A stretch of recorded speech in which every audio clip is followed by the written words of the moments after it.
Recapitulando, estamos aí nessa série de estudos sobre a jornada do peregrino, nosso tema principal da Escola Bíblica de Férias 2023. É uma alegria muito grande para nós meditarmos nesse tema. Confesso que quando nos reunimos para decidir os temas e chegamos nesse assunto, nesse tema e depois as subdivisões que nós estamos abordando aqui, nós ficamos assim muito ansiosos para estar estudando sobre esses assuntos. Porque nós não estamos estudando o livro do John Bunyan, como eu já disse aqui, nós estamos usando algumas passagens como alegoria para, assim, corroborar, fortalecer o tema bíblico que nós estamos estudando. Então, estamos aqui estudando a Palavra de Deus, a Bíblia Sagrada, e nos aproveitando deste livro para usar como alegoria, como aplicações para as nossas vidas. Amém? Falamos aqui no primeiro dia sobre a saída do cristão da cidade da destruição, e vimos aqui que nada mais é que representa a saída de toda pessoa do mundo.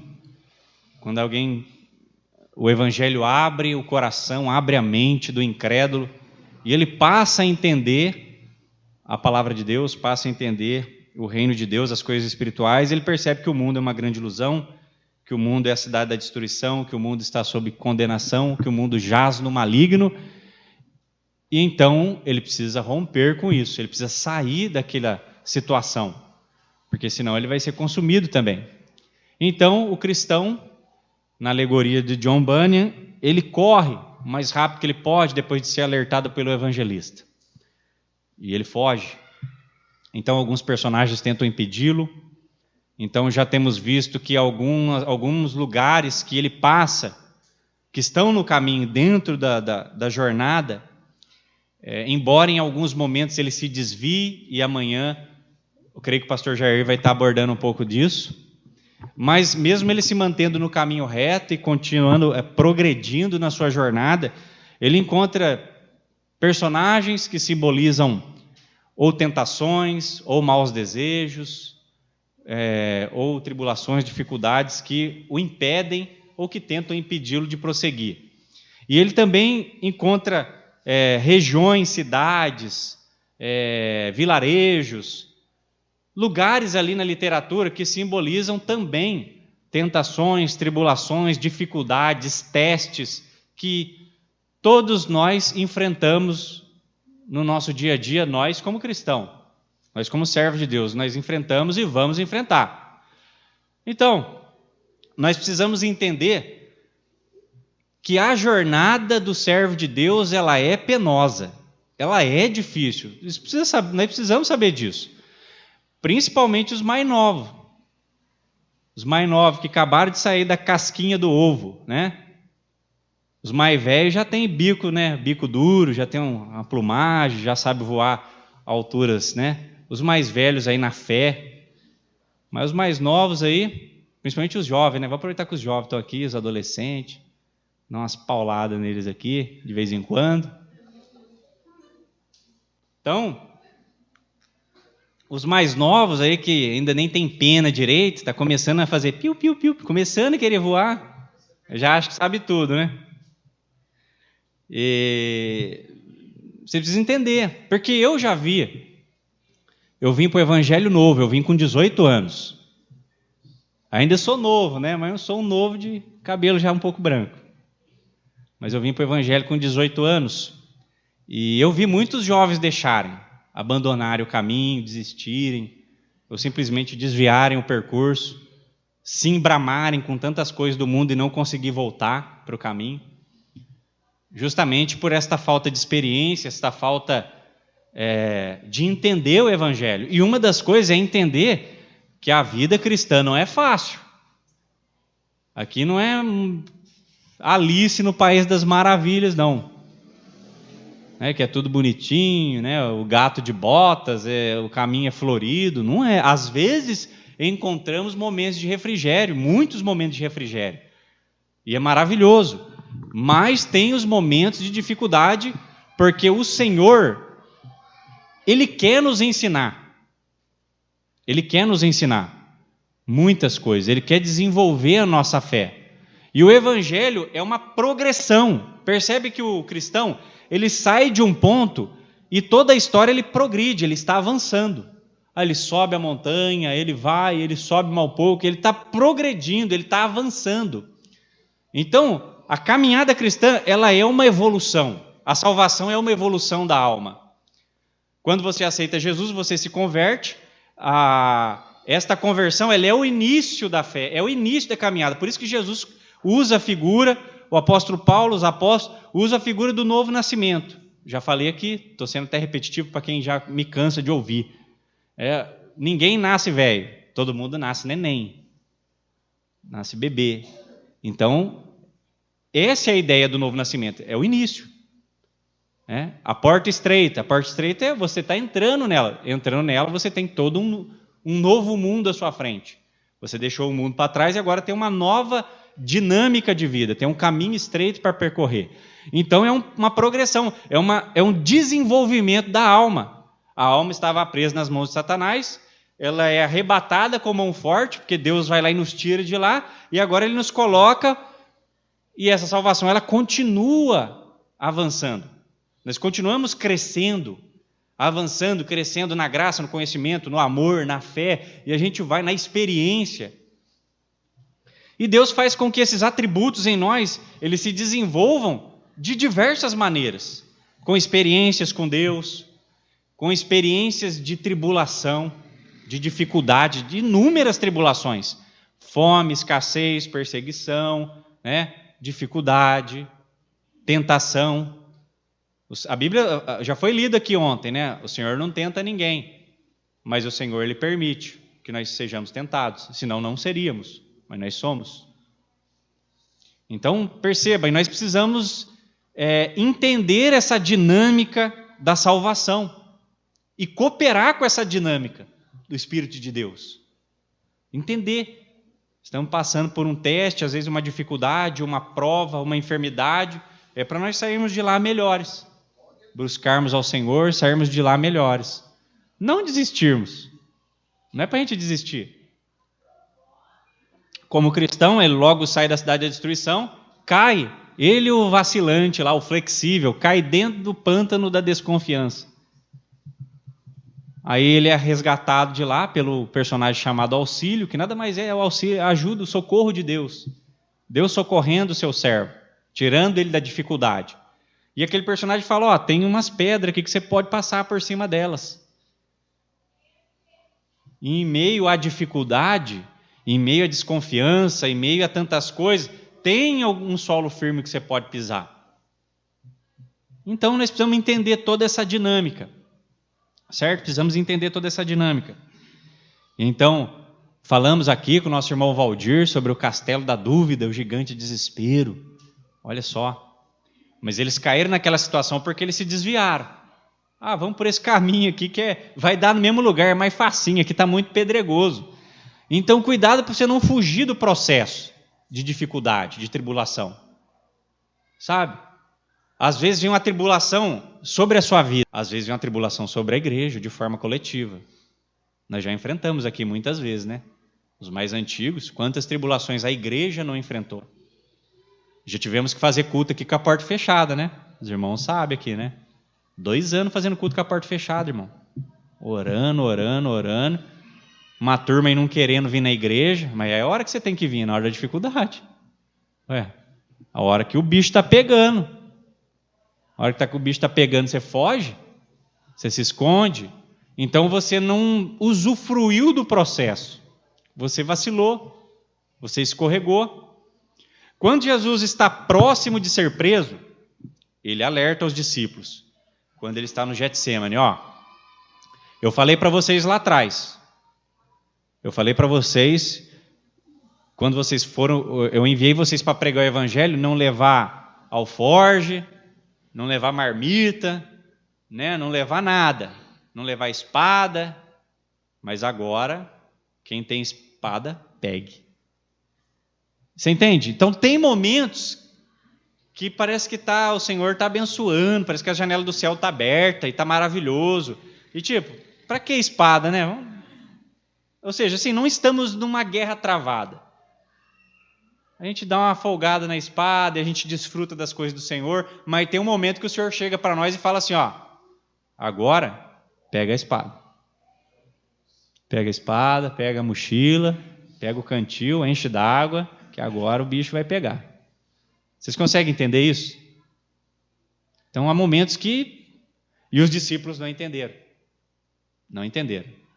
Porque quando eles subiram no Getsêmani, naquela madrugada, em que se apertou e o próprio Senhor foi oprimido, a opressão, irmão, era terrível. A Bíblia fala em linguagem poética nos Salmos que fortes touros de Bazã me cercavam. Nesse momento de Jesus passar pelos tribunais, ser sentenciado, sofrer açoite, ser crucificado. Ou seja, havia um ambiente opressivo.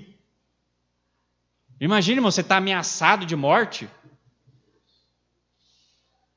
Se você for ameaçado de morte por alguém, como é que você fica? Sabe, você fica, né? Não adianta, muda o ambiente.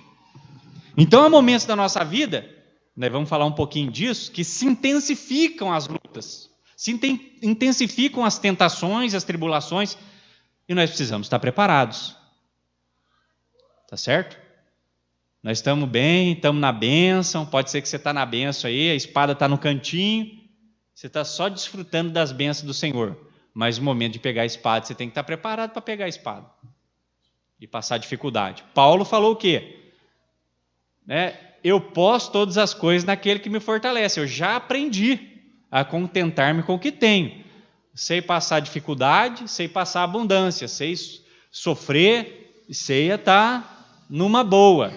Ou seja, Paulo entendia o mecanismo, ele com a sua vivência com o Senhor e as muitas tribulações, ele entendia a dinâmica do Evangelho.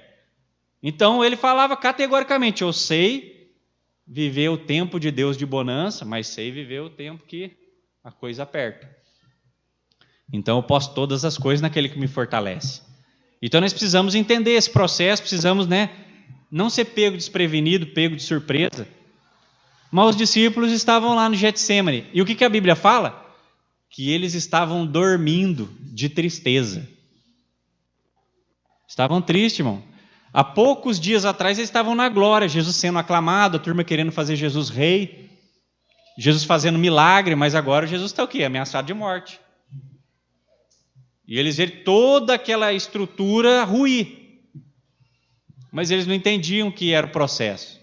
Jesus avisou eles muitas vezes, no mundo tereis aflições. Vocês estão vendo esse templo? Vai chegar um momento que não vai ficar aqui pedra sobre pedra.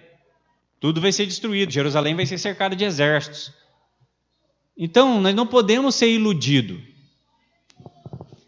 Eu sempre falo aqui, o crente não pode ser bobo. Jesus falou isso para nós, o crente tem que ser esperto. Jesus falou que nós temos que ser simples como a pomba, mais prudente como a serpente. Se por um lado nós somos simples como a pomba, simples não é no sentido de ser bobo, simples no sentido de ser humilde. A pomba é um símbolo de humildade, sermos humildes, sermos sinceros, mas não sermos bobo, prudente como a serpente. Então, nós precisamos ser espertos, precisamos entender. Jesus falou, vocês precisam discernir os tempos. Olha para o céu. O céu está azulzinho, glória a Deus. Aí começou a ficar um vermelho sangue, começou a escurecer no horizonte. Vocês precisam entender os sinais dos tempos. Então nós precisamos entender os momentos de Deus na nossa vida. Precisamos entender e estar preparado. Mas os discípulos naquele momento não suportaram a tentação, a hora da tentação que veio sobre eles. O que eles fizeram? Eles abandonaram de uma certa forma o Senhor, Eles fugiram. Cadê toda aquela fé de Pedro? Senhor, vou contigo até a morte. A tentação provou que ele não estava tão firme assim, certo? Então esses momentos vão vir. Primeiro para testar a sua fé e revelar o seu coração para você mesmo. Às vezes a gente olha para o nosso coração e fala assim, puxa, eu tô firme. Glória a Deus. Você fala glória a Deus na igreja até com a voz grossa, né? Glória a Deus. Aí vem a tentação, vem a dificuldade, aí fica difícil dar glória a Deus, né? Então ela vem para revelar muitas vezes nosso coração, se nosso coração está firme. Se não está firme, a gente precisa se firmar mais. O Senhor não vai deixar a gente ser enganado. Ou nós nos enganarmos. Ele não vai deixar, Ele vai mostrar para nós o estado do nosso coração. Você pode olhar para o estado do seu coração e ainda ficar tentando se iludir. E dizer, não, tá tudo bem. Né? Ou você pode fazer uma análise sincera da sua vida e falar, não está tão bem. Preciso acertar nisso. Preciso me preparar. Então a palavra sempre fala para nós nos preparar. Sempre fala. Antes de Jerusalém ser invadida, o Senhor avisou diversas vezes através de profetas. Jerusalém vai ser invadida. Está vindo um exército aí, eles vêm como leopardos, o Senhor falou para Abacuque. Estou levantando os caldeus, eles estão vindo aí, estão vindo com sangue nos olhos. Não falou nessa expressão, eu estou falando na linguagem coloquial para vocês entenderem, na linguagem do cotidiano. Então, eles foram avisados, irmãos. Eles foram avisados inúmeras vezes, antes de vir aquele momento de dificuldade. A fome. Antes de vir a fome, o Senhor avisava. Vai vir a fome. Então precisa se preparar. Quando o Senhor avisou, através do sonho de Faraó, que viria fome sobre o Egito, e a palavra veio ao conhecimento de José, né, e José teve a interpretação, o que José fez? Vai ter um período de bonança, mas vai ter um período difícil. Então precisamos nos preparar. Precisamos estar preparados, certo? Precisamos estar preparados. Nós vamos falar um pouco também sobre preparação aqui durante essa aula. Estou nessa breve introdução para nós entrarmos. Temos bastante tempo, então a introdução dá para fazer um pouquinho maior. Mas o cristão, eles se desviaram ali.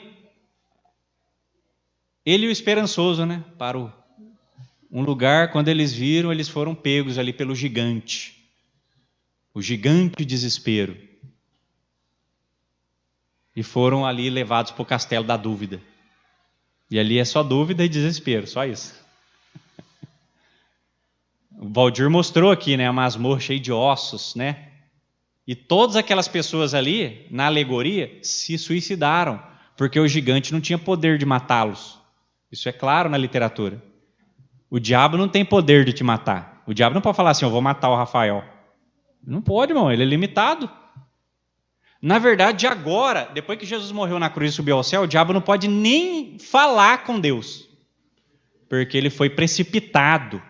O dragão, a antiga serpente, não tem mais diálogo.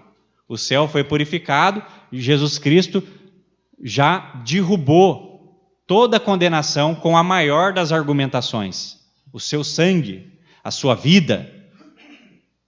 Não há mais argumentação. Qual argumentação o diabo vai apresentar diante de Deus? Olha, o irmão fulaninho está fazendo isso e aquilo. Jesus vai mostrar. Mas o diabo pode te acusar para você e para as pessoas, mas para Deus não. Então perceba, o diabo não pode te matar, mas o gigante vinha atormentá-los de hora em hora. Eles estavam presos. O Valdir falou claramente aqui, é uma prisão interior. Quantos não estão presos nessa prisão interior? Quantos? Nessa prisão cheia de ossos, de tristeza, desânimo, desesperança, depressão, suicídio. Quantas? Quantas pessoas estão nessa situação? Inúmeras. Inúmeras pessoas estão nessa situação. Mas o gigante vinha ali açoitá-los, torturá-los, psicologicamente, fisicamente, e deixava os instrumentos para eles se matarem ali, porque vocês não se matam, se suicidam. E todas aquelas pessoas ali se suicidaram, na alegoria. O diabo não tem poder de te matar, mas ele tem o poder de te perturbar até você tirar a sua própria vida.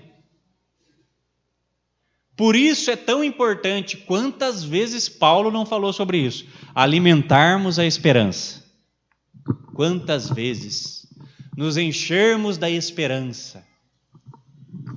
E como que a gente se enche da esperança? A palavra. a oração, a vida com Deus, congregar, a importância de congregar, irmão. Esse negócio de crente vir de vez em quando na igreja, irmão, tudo bem, se você trabalha, mas tem que arrumar um jeito, você tem que dar o seu jeito de ter uma comunhão com Deus. E comunhão com os irmãos, é importantíssimo. É importantíssimo isso. E nós vamos falar um pouco sobre isso. Então, o nosso irmão Marcos ontem aqui falou sobre a Feira das Vaidades, né? Foi maravilhoso aqui, falou sobre a Feira das Vaidades. E que nós podemos ser até mortos na Feira da Vaidade, né? O Senhor nos entrega. Morrer pelo seu nome, né? Pelo seu evangelho. E ele falou muito claramente, nós não somos daqui, estamos progredindo. Mas ele falou ali, lembro claramente no início da aula, uma das coisas que eu guardei, é que todo mundo tem que passar pela feira. Até Jesus passou pela feira, irmão. Parece que a gente passa pela feira quase todo dia, né? Jesus amado. A gente passa pela Feira das Vaidades quase todo dia. A gente vê os produtos à venda aí. Mas não queremos isso, nós queremos a verdade. E a verdade a gente encontra aqui. Lá no mundo, não. Só na palavra de Deus. No mundo não tem verdade. No mundo só tem o quê? Mentira. Porque o diabo é o pai da mentira. E só tem mentira. No mundo só tem ilusão. Só desilusão. Perca de tempo. E hoje, nós vamos falar, entramos na aula de número 4 da nossa Escola Bíblica de Férias e vamos falar sobre o Palácio Belo e as armas espirituais. Amém? Nós vamos falar sobre o Palácio Belo e as armas espirituais. Perceba que as nossas aulas aqui não estão na sequência cronológica da literatura. O Castelo da Dúvida, por exemplo, está bem lá na frente do Palácio Belo. Mas nós colocamos aqui numa progressão de acordo com a nossa lógica de estudo aqui, para a gente progredir aqui no nosso estudo. Amém? Eu quero que os irmãos abrem Efésios ou acompanhem pela projeção. Efésios capítulo 6, versículo 10 ao 13. Está na projeção ali, mas para eu não ficar entortando aqui, eu vou ler na minha Bíblia. Amém? Efésios capítulo 6, versículo 10 ao 13.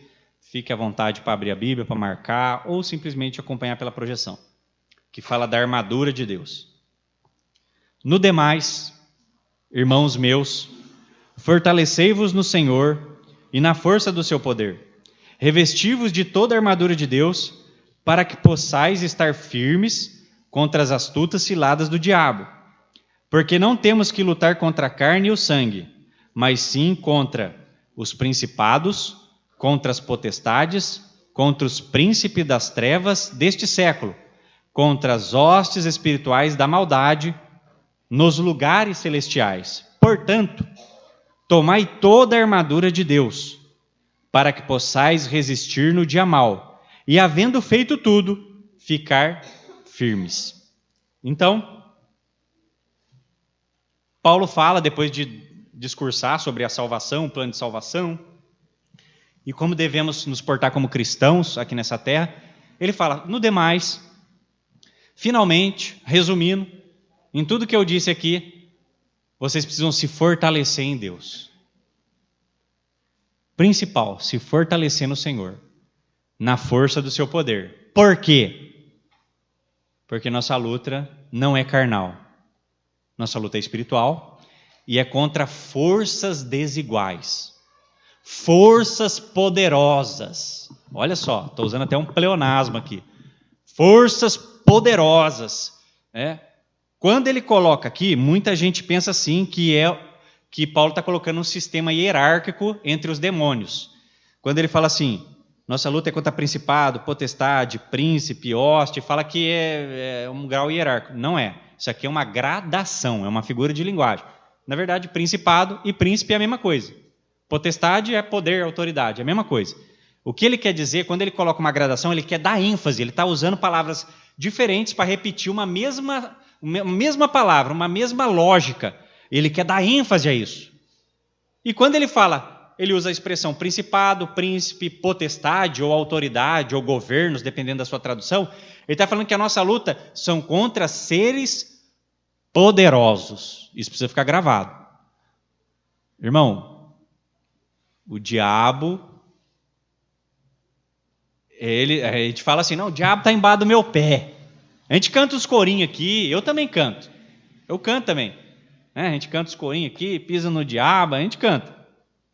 Mas nós precisamos entender que só um cristão é capaz de lutar e resistir ao diabo. O ímpio não consegue.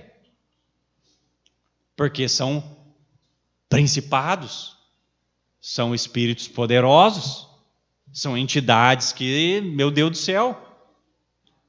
E quando ele fala, ele usa essas expressões, está falando que são forças, são poderes, são autoridades, são sobre-humanos, estão acima da nossa capacidade humana de vencermos.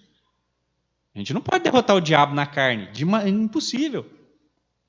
E quando ele usa essa gradação e ele fala hostes espirituais da maldade, né, ele está falando que são muitos. São seres poderosos e são muitos. São forças desiguais, é uma luta desigual.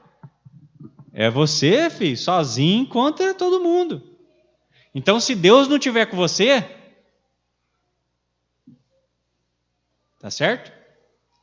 Foi facinho ali, Senaqueribe, ali o exército de Senaqueribe ser derrubado ali, né? Quantos que caíram dos exércitos de Senaqueribe, da Síria? 185 mil, é isso? Foi facinho, né? Mas o povo estava do lado de Deus. Aí Deus mandou um anjo lá e arrebentou todo mundo. Mas vai enfrentar o Senaqueribe com 185 mil sem um anjo. E se o anjo não desce lá no arraial dos assírios? Você está lascado, irmão. Os assírios cercam a cidade, entra e arrebenta. Então perceba todos esses detalhes. Então, o cristão John Bunyan continua na sua literatura a sua famosa frase, a cada início de capítulo: vi meu sonho, que cristão, depois dele passar pela cruz, e deixar o fardo, receber novas roupas, receber o anel, receber o diploma, e agora se tornar de fato um homem salvo por Jesus Cristo, pelo Evangelho. Então ele passa lá pela casa do intérprete, lá a palavra é revelada para ele, porque só um cristão pode entender, um cristão genuíno pode compreender os mistérios de Deus, o ímpio não entende.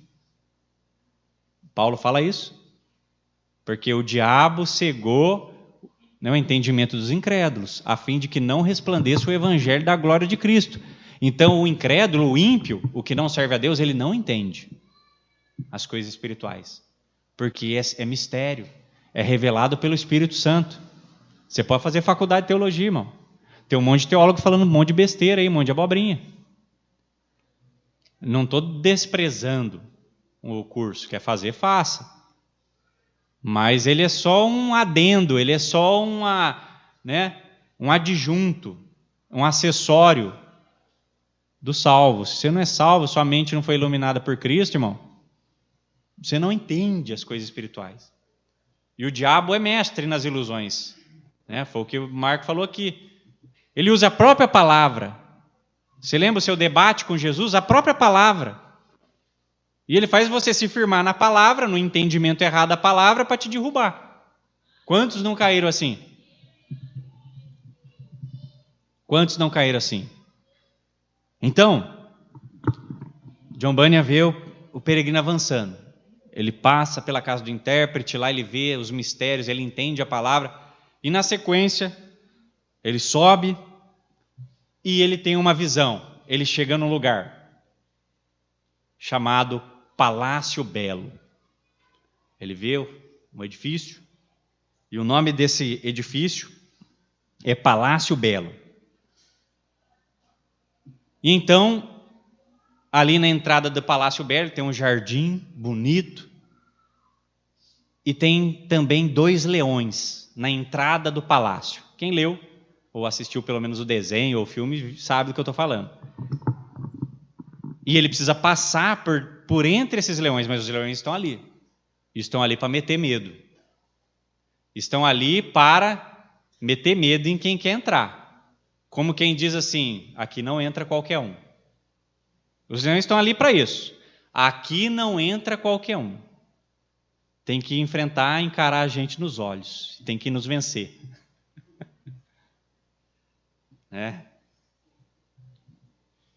O que representa o Palácio Belo? Bom, o Palácio Belo, ele representa as regiões celestiais em Cristo. Por isso eu escolhi esse texto de Efésios 6. O Palácio Belo representa as regiões celestiais. É um local onde somente o cristão verdadeiramente salvo é capaz de entrar. Regiões celestiais. Só o cristão pode entrar. Se não passar pela cruz, se não deixar o fardo na cruz, se não se converter, se não entender a palavra de Deus e buscar aquilo que você entendeu na palavra de Deus, você não acessa regiões celestiais. Você não acessa. Então, por isso ele chama Palácio Belo. Porque é um lugar maravilhoso. E quando ele entra ali, ele desfruta de coisas maravilhosas ali. Porque nas regiões celestiais você desfruta de coisas maravilhosas. Você precisa romper a barreira da religiosidade. Sabe, a religião morta, que não tem vida, não tem substância, não tem realidade. Você precisa romper isso. Senão, irmão, eu vejo muitas pessoas que vêm às nossas igrejas, aos nossos cultos, mas eles não sentem nada de Deus. Sabe, você está falando do céu, Jesus, Espírito Santo, eles estão, sabe? Eles estão em outra. Eles estão, sabe, eles estão pensando em outra coisa. Estão aqui, não sei porquê, estão aqui só porque estão. Ou vem porque só a mãe vem na igreja, o pai vem na igreja. Ou vem porque, sei lá, a gente vai dar pipoca no final do culto. Não sei, tem gente que vem aqui para isso. Você vê que tem gente que vem e fica no celular. Uma vez eu estava dirigindo o culto aqui e eu vi a pessoa ficar até assim, ó. Ele até entortava, assim, acho que ele estava jogando algum jogo de dirigir, né? A não ser que ele estava lendo a Bíblia assim, ó. E ele estava indo junto com a Bíblia. Que ele entortava assim, ó. Tudo bem, irmão. Tudo bem. A vida é sua, o problema é seu. Mas eu preciso alertá-lo. A vida é sua, o problema é seu. Certo? Mas eu preciso aí alertá-lo. Lá em Apocalipse fala, né? Que o templo de Deus foi medido. E tinha gente lá dentro cultuando a Deus. Mas o que o texto fala? O átrio, a parte de fora, deixa para quem está fora. Então, essa visão de João fala de pessoas que estão dentro do templo, mas não estão dentro do templo. Elas estão dentro do templo, mas não estão dentro do templo. Ou seja, elas estão dentro da igreja, mas não estão dentro. Elas estão no átrio. Elas estão no pátio. Elas estão na parte externa do templo. Elas estão do lado de fora. O que simboliza isso? Significa que pessoas que estão nas nossas igrejas, mas não entraram no reino de Deus. Elas não acessam o reino de Deus. Então não adianta, irmão, você vir na igreja e não acessar o reino de Deus. Não adianta a gente falar aqui, irmão, vamos orar. Aí você se coloca de pé. Tem gente que nem se coloca. Eu vejo algumas pessoas assim, vamos orar. Né? Quem está dirigindo aqui, irmãos, vamos orar. Aí a pessoa fica sentada. Tudo bem. Tem pessoas que às vezes não podem se levantar. É claro, irmão, entendo. Não sou, né? Não sou nenhum intolerante. Às vezes a irmã está com o neném no colo, o irmão. Calma, irmão, tudo bem. Mas você vê que tem pessoa, irmão, que não levanta, sabe? E não ora. Ou ele levanta meio assim. Essa pessoa está fora, irmão. Está no átrio. Ela está fora, está se enganando. Sabe? Ela está se iludindo. Então eu preciso alertá-los disso. Às vezes tem pessoas assim, você manda levantar, tem umas mulheres, né, umas meninas, umas moças, ela fica assim, ó, sabe? Os irmãos orando, ela mexendo na unha. Vai mexer na unha lá na sua casa, sabe? Fica.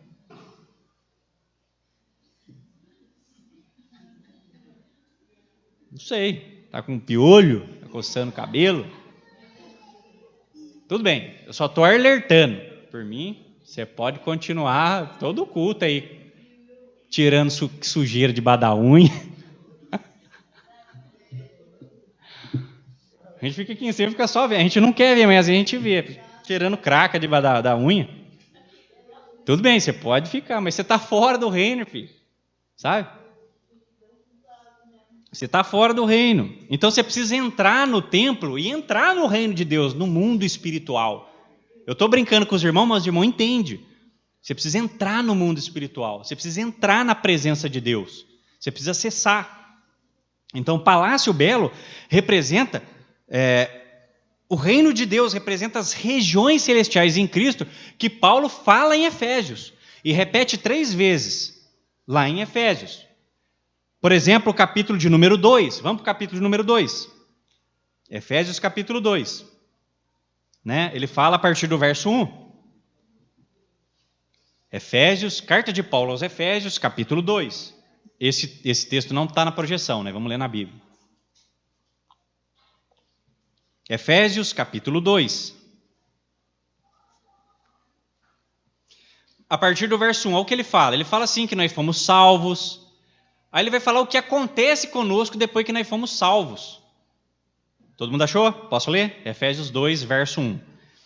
E vos vivificou, estando vós mortos em ofensas e pecados. Né? Nós estávamos mortos, estávamos no pecado, mas agora ele nos ressuscitou, nos vivificou. Verso 2. Em que noutro tempo andaste segundo o curso deste mundo, segundo o príncipe das trevas, ou das potestades do ar, do espírito que agora opera nos filhos da desobediência, entre os quais todos nós também andávamos, nos desejos da nossa carne, fazendo a vontade da carne e dos pensamentos. E éramos por natureza filhos da ira, como os outros também. Mas Deus, que é riquíssimo em misericórdia, pelo seu muito amor com que nos amou, estando nós, ainda mortos em nossas ofensas, nos vivificou juntamente com Cristo, pela graça sois salvos, e nos ressuscitou juntamente com Ele, e nos fez assentar nos lugares celestiais em Cristo Jesus.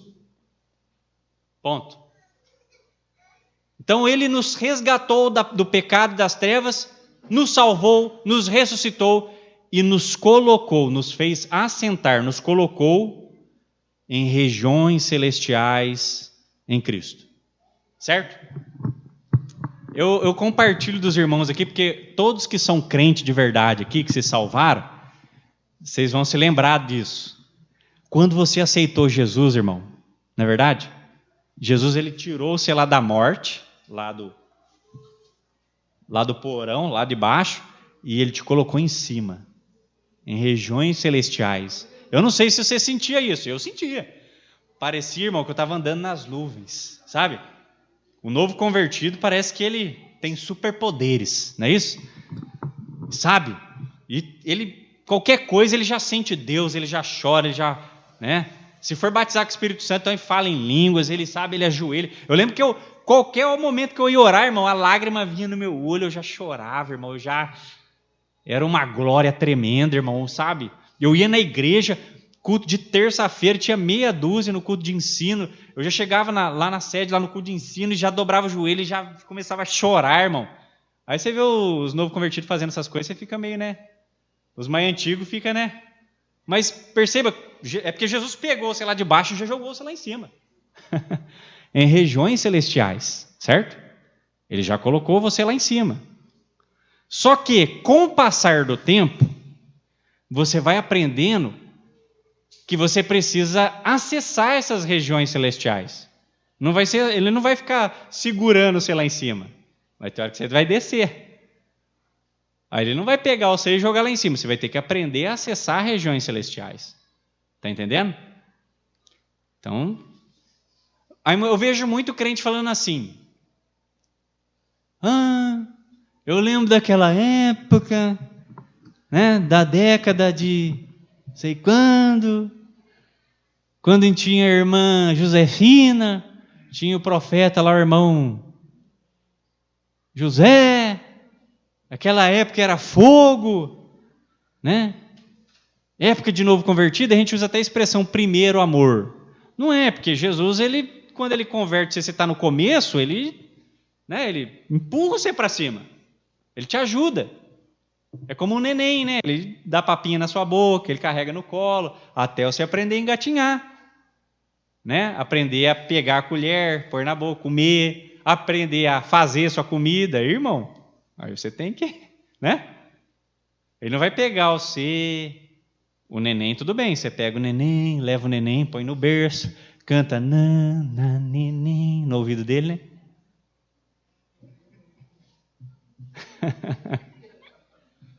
Misericórdia, né? Sequência da música é terrível. Mas você canta lá outra música. O crente canta outra música. O crente canta pro neném, né? Carro de fogo tem nesse lugar.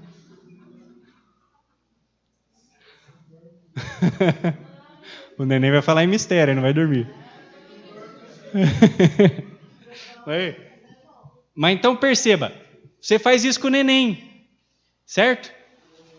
Mas agora não tem como, irmão. Imagina o Marcelo. Marcelo, você está com quantos anos, Marcelo? Irmã Clarice não vai pegar você no colo, levar você na cama e cantar no seu ouvido, irmão. Você tem que aprender a ir lá até a cama, lá, arrumar a sua cama, né? Arrumar a sua cama, pegar o cobertor, o travesseiro. Tem que se virar agora. Então, você tem que se virar agora, irmão. Acessar regiões celestiais, filho. Sabe, tem crente velho que fica, sabe? Crente velho, cascudo na igreja, ele fica ali. Ele fica, Deus não faz nada. Não vai fazer, irmão, eu sei que tem que fazer. Eu sei que tem que acessar regiões celestiais, certo? É você que tem que acessar.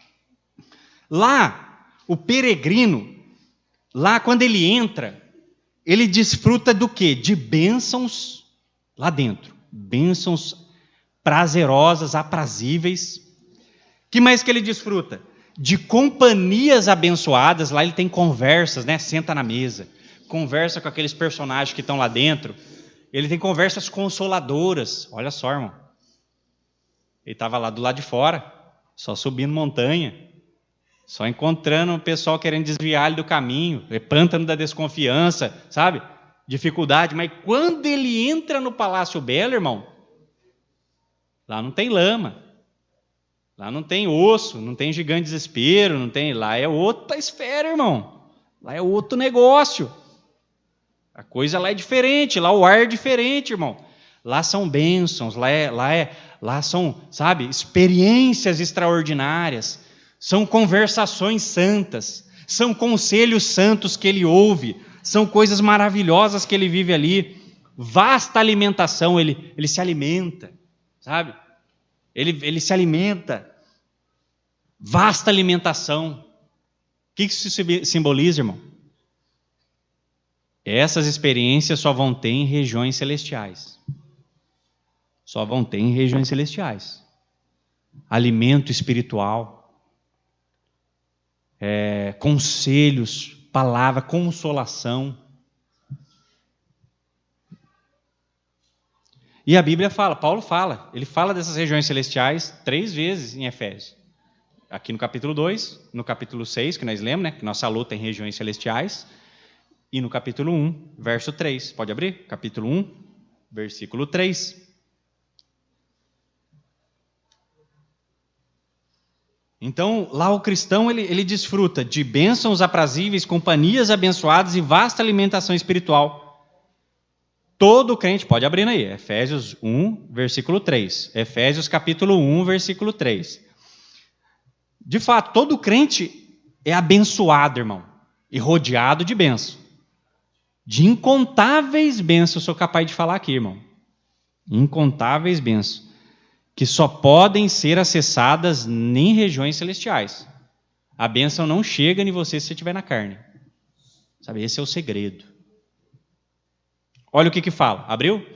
Efésios 1, verso 3. Bendito Deus e Pai de nosso Senhor Jesus Cristo, o qual nos abençoou com todas as bênçãos espirituais nos lugares celestiais em Cristo. Nos abençoou com quantas bênçãos? 1, 2, 3? Algumas? Todas as bênçãos espirituais. Aonde? Nos lugares celestiais. Eu lembro que teve um irmão uma vez, eu não lembro se foi um pregador de fora, se foi irmão, puxa, agora não vou lembrar, mas a gente lembra da visão. O irmão teve uma visão. Na verdade foram 2, irmão. teve uma visão e contou numa festividade nossa, lá no templo sede. Não lembro qual festividade foi agora, mas eu lembro que ele contou essa visão. Que ele viu, irmão, como se fosse uma galeria. Você já viu a galeria do Mercado Livre? Já viu? Se não me engano, tem em São Paulo, tem uma galeria, o estoque lá do Mercado Livre. Ou você já viu uma galeria de uma alfândega, um porto, quando as encomendas chegam de navio, tem um galpãozão. Você não enxerga, quase que não enxerga o final dele. Você vê aqueles containers, aquelas prateleiras, sabe? Tem que subir de guindaste. Para fazer manutenção naquilo lá tem que ser só no robozinho, né? Na Geni, na plataforma, né? Aí joga você lá em cima, para pegar a caixa lá em cima, no último andar, tirar. O irmão teve uma visão dessa, ele viu uma galeria dessa aí, sem fim. Galerias e galerias. Aí o que ele via nessas prateleiras? Milhares de prateleiras. Nessa visão que ele teve. Presentes. Presente mesmo, igual você dá de amigo secreto em Natal, embrulhado, lacinho, vários. Tudo quanto é lugar. Forrado, a galeria lotada de presente. Milhares e milhares e milhares de presente infinito, num galpão infinito. Ele falou que Deus falou para ele que essas são as bênçãos que tem no céu, que estão reservadas para os seus servos. Só que precisa pedir. Ele ainda falou assim, só que precisa pedir. Não é verdade? Alguém já comprou coisa pela internet aqui? Já? Eu sempre compro, né? Hoje a gente compra pela internet. Você já comprou coisa naqueles sites que vem da China, vem da Arábia, né? Que você vê no site lá, né? Você vê o manequim, a camiseta tá bonitinha assim nele, né? Você compra, o negócio chega para você, irmão. Misericórdia. Se vier da China, então vem até com semente, né? Você nem sabe o que é aquilo. Já manda até semente para você. Então, você já comprou, né? Alguma mercadoria sua já parou na alfândega? Em Curitiba? Já chegou a parar na alfândega? Não? Que bênção, que sorte. Aí você compra, às vezes ela para. Não sei por quê. Às vezes você compra uma gravata, assim, não sei o que aconteceu, parou. Está lá, está parado, lá em Curitiba.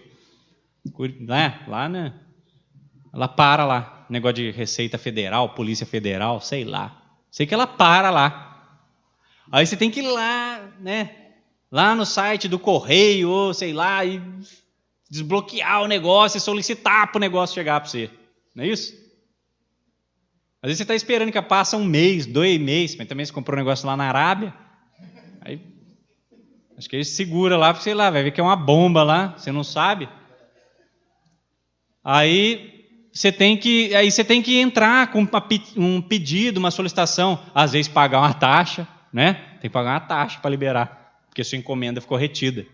Aí, depois que você fez o cadastro, você pediu a solicitação para liberar a sua mercadoria, que veio lá do exterior, e pagar a taxa, aí sim eles vão botar no carrinho, vai botar na moto, aí vai trazer, aí vai chegar na outra, aí vai chegar na sua casa.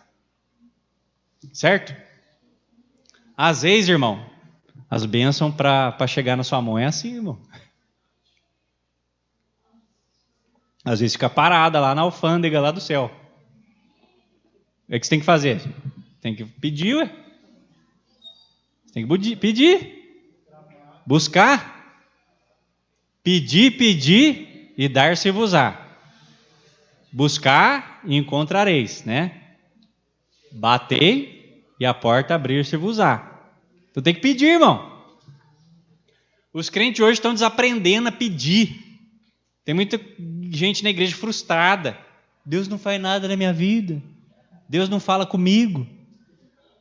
Você pede, você ora, você busca. Deus não vai mimar você. Ele não vai deixar você mimado. Seu pai e sua mãe talvez possam deixar você mimado. Você fala, mãe, pega a toalha para mim. Na minha época não era assim não. Esqueceu a toalha, filho, se vira. Se enxuga com o pano de chão aí. Coitado, se um pai fizer isso e for denunciado pelo filho, é capaz dele ir preso. Deus não vai mimar você não, velho. Seu pai pode mimar e vai estar fazendo mal para você, mas Deus não vai te mimar. A hora que você cair lá fora, lá na mão dele, lá, filho, seu pai está protegendo você. A hora que você cair na mão dele, filho, ele vai te provar. Como vaso na mão do oleiro, você vai quebrar na mão dele. Né? Aí vai jogar uma aguinha no C, vai apertar o C, vai deixar o C do jeito que ele quer. Às vezes o vaso ali ele vai, né, vai girando aquele negócio, o oleiro vai, mas às vezes o barro está meio mole, né, está meio fraco, ele, né, fica meio torto. Aí o que faz? Joga mais água, amassa ele um pouco, tem que amassar mais um pouco, ainda está muito frouxo, muito mole. Precisa pegar uma consistência aqui. Então, irmão, bênçãos de Deus, irmão, as galerias de Deus, do mercado celestial, não é do mercado livre, não, mercado celestial, as galerias do céu, estão cheias de bênçãos para você, irmão, só que você precisa acessar. Você precisa acessar regiões celestiais. Tem bênção também que você pede hoje e já vem na mesma hora. Sim, às vezes seu cadastro está positivo lá, né, na alfândega. Você chega lá, você já está cadastrado, bonitinho, né? Fala, isso aqui já manda direto, já manda rápido. Entrega rápida. Aí o outro já não está tão direito, fala, não, deixa esse buscar um pouco aí, sofrer um pouquinho para ele alcançar a benção. Aí, irmãos, ele chega no Palácio Belo. Só que para entrar, como eu já disse aqui, o jardim é bonito. É maravilhoso, olha o palácio, que lindo. Está vendo ali? Mas tem 2 leões na porta do palácio, na entrada do jardim. E os leões não estão dormindo, não. Né? Tem uma imagem preto e branco aqui, não sei se dá para ver direito. Os leões estão ali no caminho. E estão rugindo. E eles estão com o dente assim, ó, querendo morder. O peregrino chega ali, o cristão, olha os leões e ele treme, irmão. Ele fala, nossa, como é que eu vou passar? Como é que eu vou passar? E tem um personagem na porta chamando ele. Aquilo ali, irmão, é Deus chamando você. Vem. Deus está chamando você. Regiões celestiais, vem. Deus está chamando você. Só que ele está ali. Vou ou não vou, o leão vai me pegar, o leão vai me comer. Vou ou não vou? E aí ele cria uma coragem ali no coração dele, e aí ele, se joga. E ele passa entre os leões bocanhando, mas tem um vão, tem uma brecha. E os leões estão acorrentados. Depois que ele passa, ele percebe que os leões estão acorrentados. E aí ele ultrapassa. E aí ele chega no Palácio Belo. E aí aquele personagem que estava chamando ele fala, ó, os leões estão acorrentados. E eles foram colocados pelo Senhor para testar a fé dos peregrinos. Olha só, tremendo, né? Para testar a fé dos peregrinos. Então, para entrar no Palácio Belo, cristão terá de passar por um teste de fé e coragem. Terá de vencer o medo, a dúvida e passar entre os leões que estão acorrentados na entrada do palácio. Para acessar regiões celestiais não é fácil. Deus vai testá-lo. Deus vai prová-lo. O que isso representa? Primeiro, isso representa que cada crente, cada cristão, para acessar as regiões celestiais em Cristo, ele vai ter que se esforçar. Irmão, a salvação é de graça. As pessoas não entendem isso, ela é de graça. Mas é de graça, você só precisa chegar na cruz. Ele é de graça, mas você precisa chegar até lá. Jesus tem tudo para você aqui do lado de cá, mas você precisa vir para o lado de cá.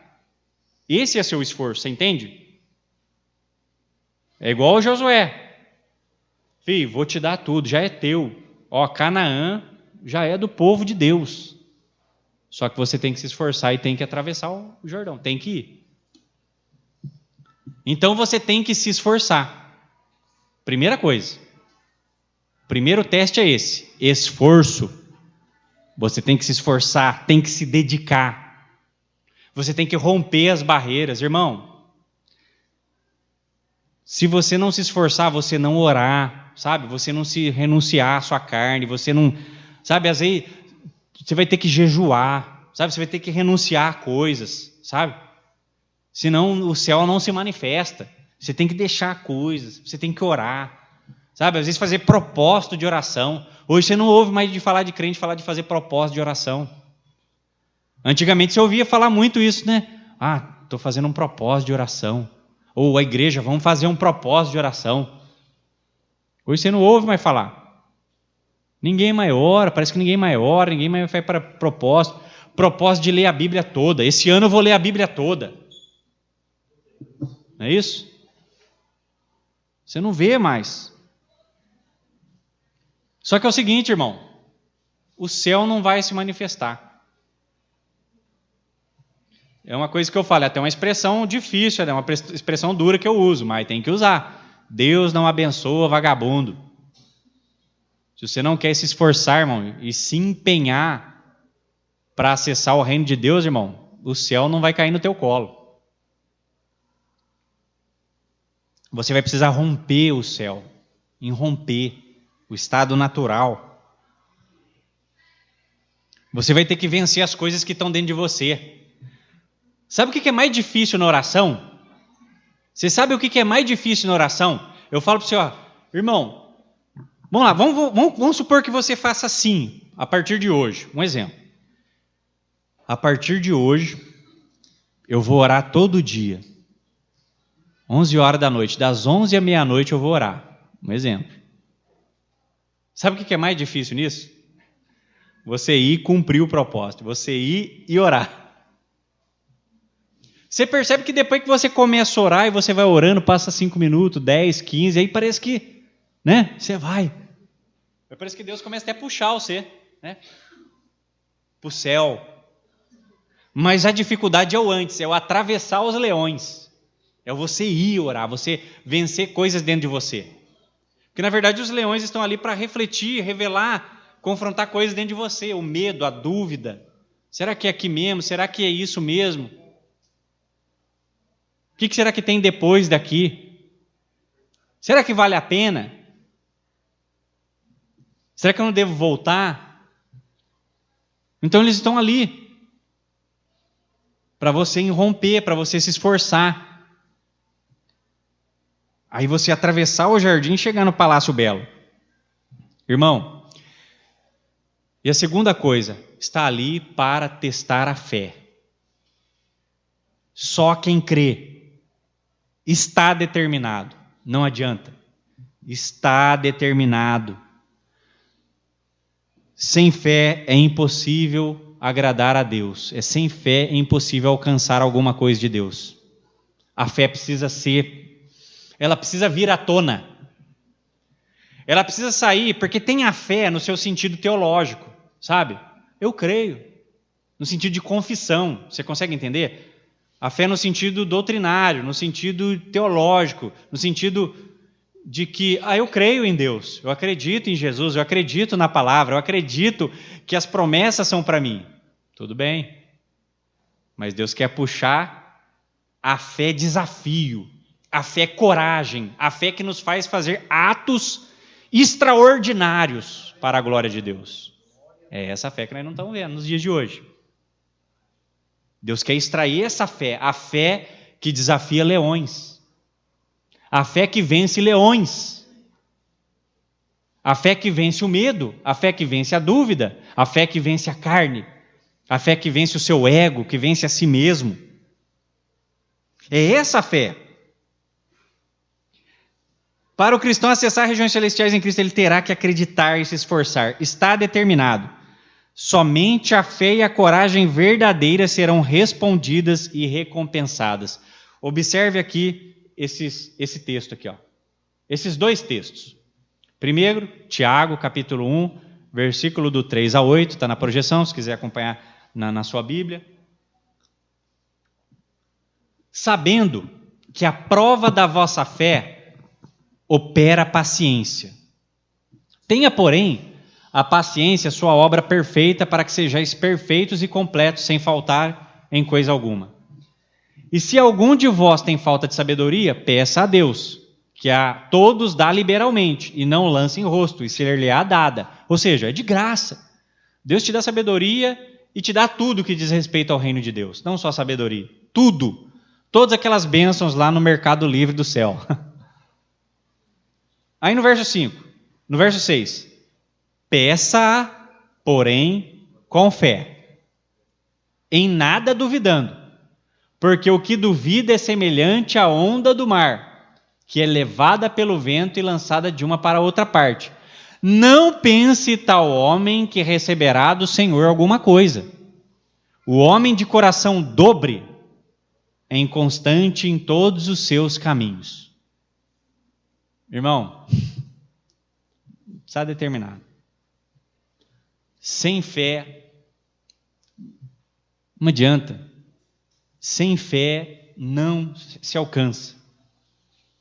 Peça com fé, não duvidando, porque o que duvida, irmão, Deus sabe quem é a onda do mar, sabe? A onda levanta. Mas daí o que acontece? Ela quebra e termina. Ela acaba na areia do mar, na areia da praia. Então Deus sabe, irmão. Sabe? Barulhão, estrondo, sabe? É igual aquele povo lá, o povo de Israel, na época estava em guerra com os filisteus, né? Estava perdendo, irmão, para os filisteus. O que eles fizeram? Trouxeram a arca lá, trouxeram um símbolo, mas a fé deles não estava no Senhor. Não era a fé verdadeira, irmão. Eles trouxeram um símbolo, aí o povo fez aquele barulhão, aí foram lá, perderam. E os filisteus tomaram a arca deles.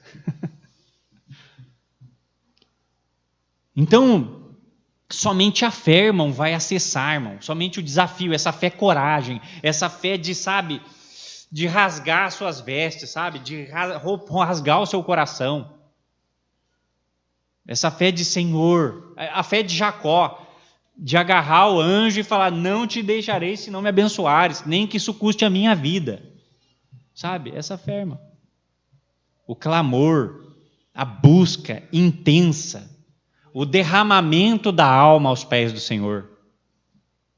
Não aquela oração, Senhor, abençoa minha mãe e meu pai, abençoa minha...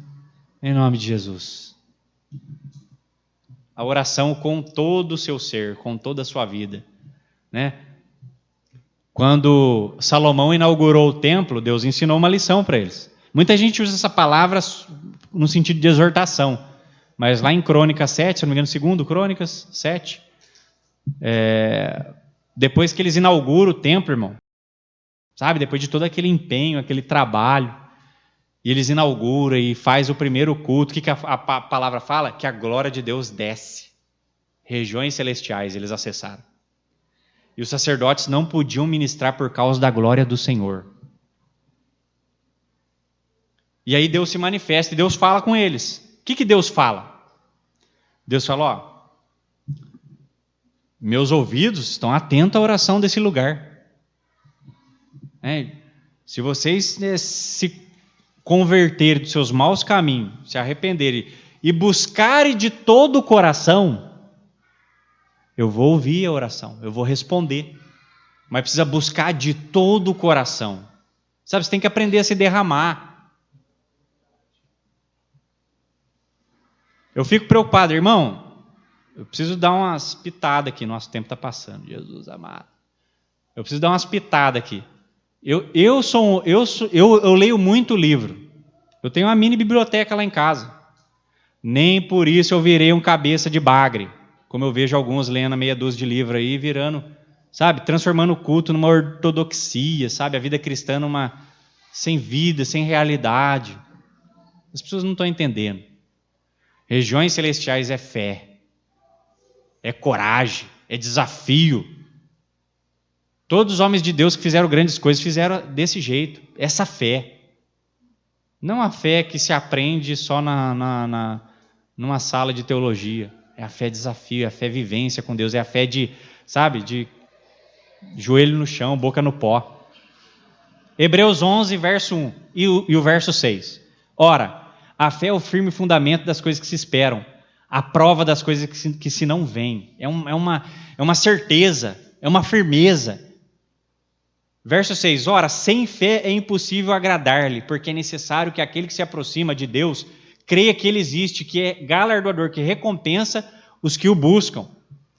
Aí o texto prossegue, pela fé, homens de Deus fizeram coisas extraordinárias, venceram reinos, não amaram a sua vida até a morte, foram cerrados ao meio, fizeram coisas extraordinárias.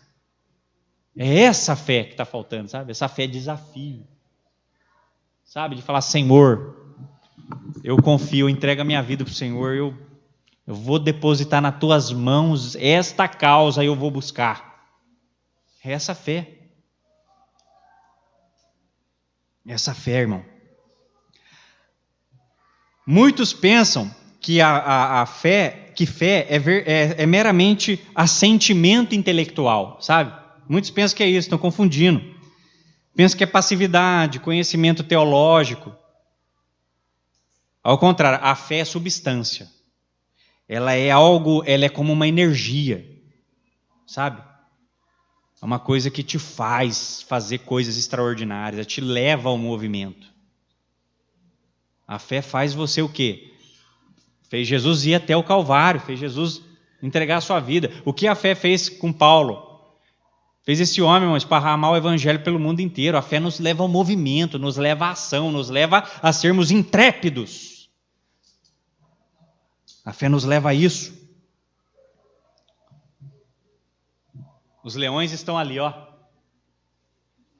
para acessar o palácio. Você terá que ter fé e coragem para buscar a Deus. Deus não ouve covarde, Deus não ouve, sabe, pessoas. Deus quer que você busque a Ele de coração. Deus não negócio de meias palavras, de só fazer a postura adequada, só cumprir o protocolo. Não. Quando o cristão chega ali,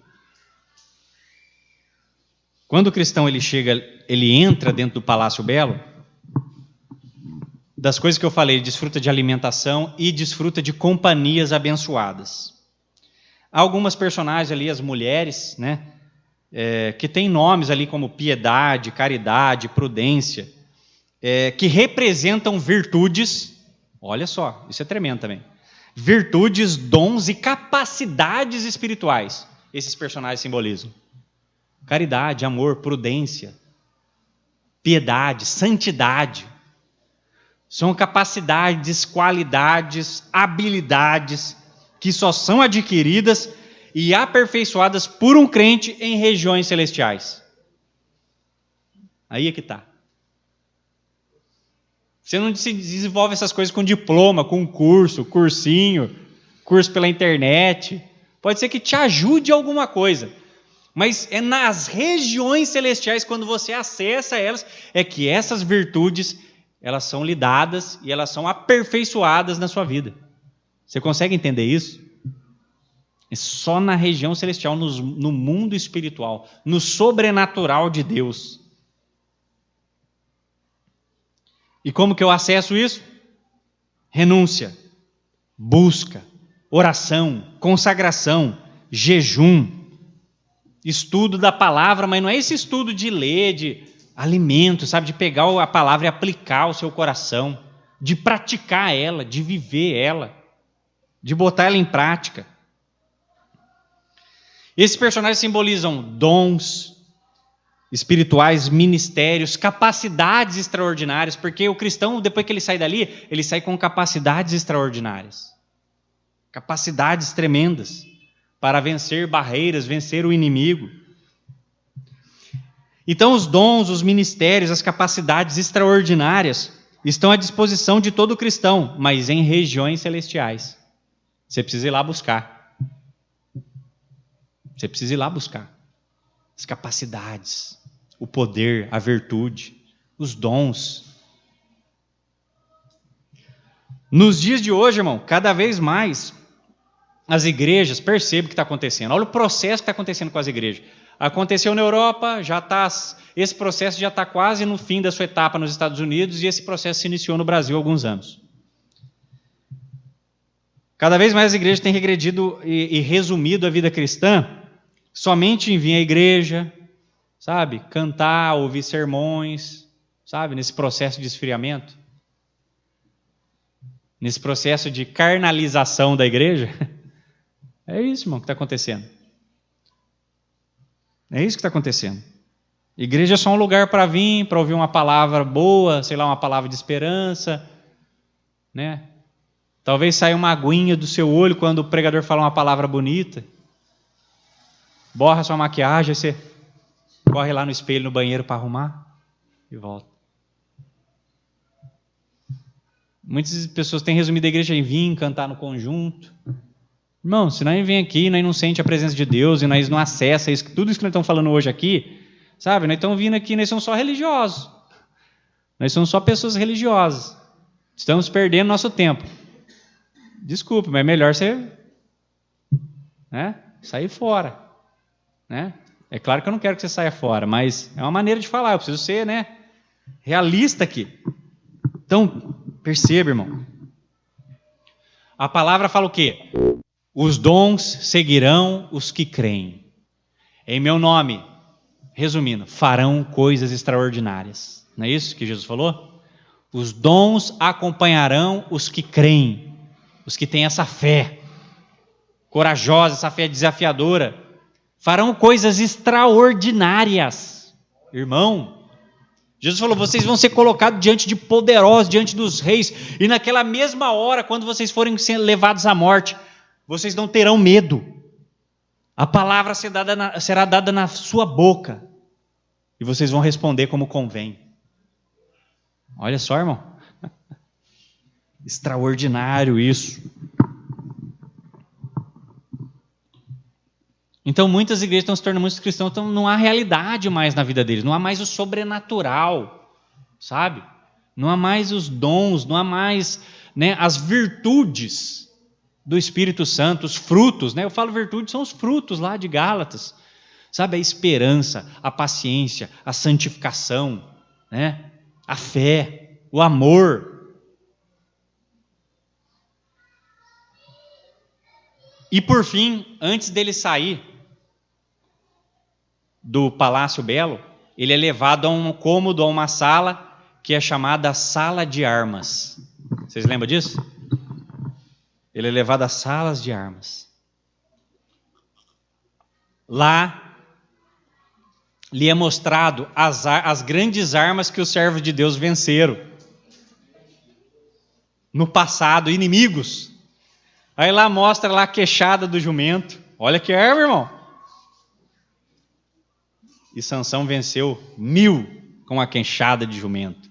Lá é mostrado o cajado de Moisés e a funda com a pedra de Davi, quando ele venceu Golias. E a fé de cristão ali é alimentada. Porque você começa a contemplar a vitória. Sabe, irmão? Eu vejo muito crente só derrotado, contemplando a derrota, mas é nas regiões celestiais que você contempla a vitória. E aqueles personagens falam para o cristão assim, com essas armas eles venceram inimigos poderosos. E então eles armam o cristão. Irmão, estou encerrando, mais 5 minutinhos, deixa as crianças chegando e me ouve, presta atenção aqui. E então eles armam o cristão, da espada, da escudo, Efésios 6, né? Capacete, e ele sai dali, irmão, armado. Só em regiões celestiais o crente sai armado. Aí, ele sai armado e ele é orientado. Daqui você vai chegar no lugar, você vai descer e vai ser levado a um lugar chamado o Vale da Humilhação. E lá você vai enfrentar o Apolion, o príncipe do inferno. Olha só, irmão. E lá o cristão desce. E enfrenta lá o diabão, né? Ele vem voando, gospe fogo. Mas daí o cristão faz o quê?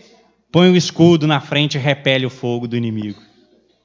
E aí o inimigo vem voando sobre ele, mas ele está com a armadura, irmão. Aí ele dá uma espadada até que um momento, irmão, o bicho não aguenta, irmão, o bicho sai. Aí cumpre a palavra: sujeitai-vos, pois, a Deus, resistiu ao diabo e ele fugirá de vós. O que essa passagem significa, irmão?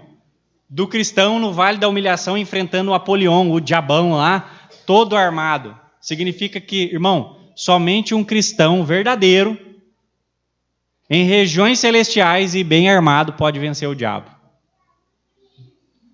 Irmão, um crente na carne não vence o diabo. Eu vou falar uma coisa aqui, irmão. Sabe, às vezes a gente chega na igreja, parece que está tudo bem. Se não tiver em constante oração, o diabo está te vencendo. Ele está te dando umas pancadas. E vai assim. Esse processo pode durar dias, meses, anos. Ele vai te dando bordoada até dar o golpe final. Só um cristão bem armado é isso que me causa espanto. Porque para nós, perceba, para nós, estou falando uma coisa que você vive. Para nós, irmão, que você orando, você lendo, você buscando, sabe? Já é difícil, irmão. Você resistir, você vencer o diabo. Parece que você toma uns tabefe, né? Paulo falou, né? Tem um espinho na carne, o mensageiro de Satanás vem me esbofetear. Se para Paulo, bem armado, era difícil, imagina para o crente. O crente que não ora, não lê a Bíblia, vem no culto de vez em quando, é o crente mais ou menos. O diabo está arrebentando ele, filho. Ele está aqui só fazendo carão aqui. O diabo está arrebentando ele, é certeza, irmão. Certeza. O diabo está cuspindo fogo nele. Ele está todo fedendo fumaça.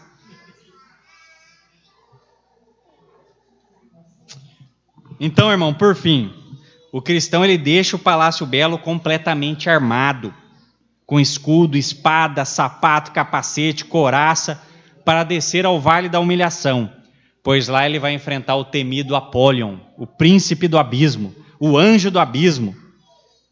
Como eu disse aqui, um cristão desarmado, displicente, dificilmente será capaz de derrotar o diabo e suportar as suas seduções. E a luta não é que o diabo vem e... Eu estou falando de forma alegórica, estou indo na alegoria aqui. Não é que o diabo gospe fogo, não sei, solta raio, mas o diabo vai te derrubando com pequenas tentações, sabe? Aí daqui a pouco você fala um palavrão, daqui a pouco está tocando a musiquinha do mundo lá, vai para lá, vem para cá, você quer lá, vai te pegar. E você está lá, vai para lá, vai para cá. Quando você vê, irmão, você já está para lá de Bagdá, irmão. O diabo já levou você para lá, ó. É o que acontece. Muitas vezes é o que acontece, que a gente vê acontecer. Armado, irmão. Você não pode de maneira nenhuma. Se Paulo falava isso aqui, ó, mas esses 2 versos, já estou terminando, falta as outras crianças. Chegou todo mundo? Glória a Deus. 2 Coríntios, capítulo 2, verso 11, olha o que Paulo fala. Porque não ignoramos os seus ardis. Nós não desprezamos. Por isso que a gente busca, a gente ora, a gente se esforça. E 2 Coríntios capítulo 11, verso 3. Mas temo que, assim como a serpente enganou a Eva com a sua astúcia, assim também sejam de alguma sorte corrompidos os vossos sentidos e se apartem da simplicidade que há em Cristo. E Paulo fala para os coríntios que eles deveriam ser disciplinados, valorosos, buscar a Deus. Não serem, né? Ele fala, portai-vos varonilmente. Busque a Deus, se esforce. Mas o cristão sai dali do palácio belo, armado. Irmão, sabe, é que na carne, você olha ao lado, a sua perspectiva, sabe, você vê e, sabe, você está desanimado. Agora eu encerro mesmo, vou encerrar, tá? É a última consideração, rapidinho. Você está meio desanimado, você está meio, sabe, você olha, parece que nada está dando certo, o diabo está só arrebentando você, está tudo ruim, está tudo difícil, você não tem ânimo. É a perspectiva que você está, irmão. Se você se esforçar um pouquinho e passar pelos leões, irmão, e acessar regiões celestiais, você vai ver que a perspectiva de lá é outra. cristão sai de lá, sabe, daquele rapaz com medo, sabe? Ele sai de lá fortemente armado. Ele sai de lá poderoso. Meu Deus do céu. O que um crente nas mãos de Deus, ele é uma ameaça. O diabo fica preocupado com ele. Por isso que o diabo vai tentar derrubá-lo ali no Vale da Humilhação. Um crente bem armado. Uma igreja bem armada. É isso que nós precisamos ser. Amém?